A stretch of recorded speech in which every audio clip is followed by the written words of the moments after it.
At the tip of Guanabara Bay, where the sea seems to calm just to admire the city, a white winged structure stretches out as if ready to take flight. It's not a spaceship nor a postmodern sculpture, though it could be both.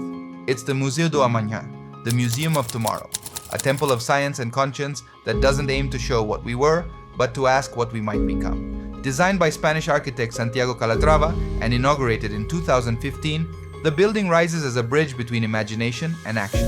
Its elongated shape, moving ribs, and relationship with the water make it feel alive, breathing light, floating somewhere between the present and the possible. Even before you enter, the building seems to speak. People stop, look up, and fall into quiet reflection. It's as if the structure gently suggests, pause, rethink, reimagine. The plaza in front becomes a threshold, not just into a museum, but into a different way of perceiving time and responsibility. From a distance, the museum resembles a marine creature freshly emerged from the depths. Its ribs open and close with the path of the sun. Nothing about it is static. Its lines flow like the waves of the bay, as if the structure were in constant dialogue with the sky, the city, and the sea.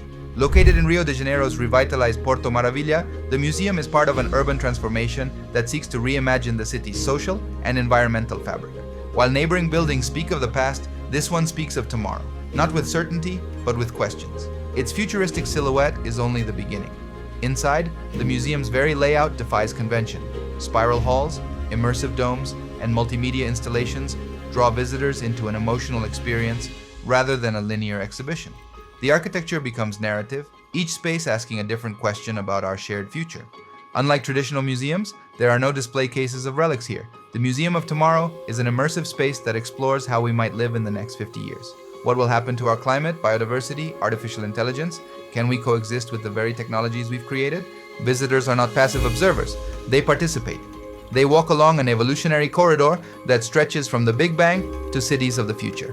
They encounter interactive experiences, sensory installations, and scenarios that feel like science fiction, but are, unsettlingly, closer than we think. Children press their hands to touch screens that simulate rising sea levels. Seniors stand mesmerized before digital trees that react to breath and movement. Conversations begin, between strangers, between generations, as if the museum had turned into a catalyst for collective imagination. They say, if you stand still long enough in front of the museum, you can hear it speak, not with words, but with gestures. The turning of its solar panels, the whisper of water beneath its foundations, the way it casts moving shadows over the dock like a sundial from the future. One morning, as the breeze slides across the bay, the museum's fins begin to move. Not for spectacle, they follow the sun, absorbing its energy like living leaves. Each motion is part of a silent choreography, a photovoltaic dance with the star that sustains us. But its secrets aren't only above. Beneath the Museum A lies a hidden system that breathes with the sea. It draws water from Guanabara Bay to cool the building. No massive air conditioning required. It's an organism that hydrates from its surroundings as if diving in for refreshment. Its materials, too, tell a story. Many were recycled, reused, or repurposed. The museum doesn't just talk about sustainability, it's built on it. Walking through its corridors is like moving through a skeleton of ethical decisions turned into architecture. And when twilight comes, as the lights turn on and the clouds blush orange, the gardens surrounding it reflect both sky and museum, as if the whole thing were a floating illusion. It's then that one understands. This place wasn't made just to look at the future, but to feel it. The impact of the Museum of Tomorrow goes far beyond its spectacular architecture.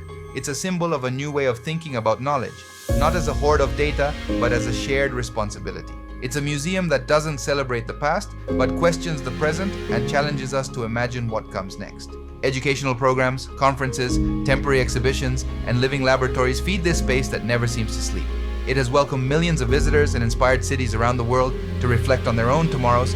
In times when the future feels uncertain, the Museum of Tomorrow rises as architecture of hope. It offers no certainties, but sharp questions, no promises, but meaningful invitations to dialogue.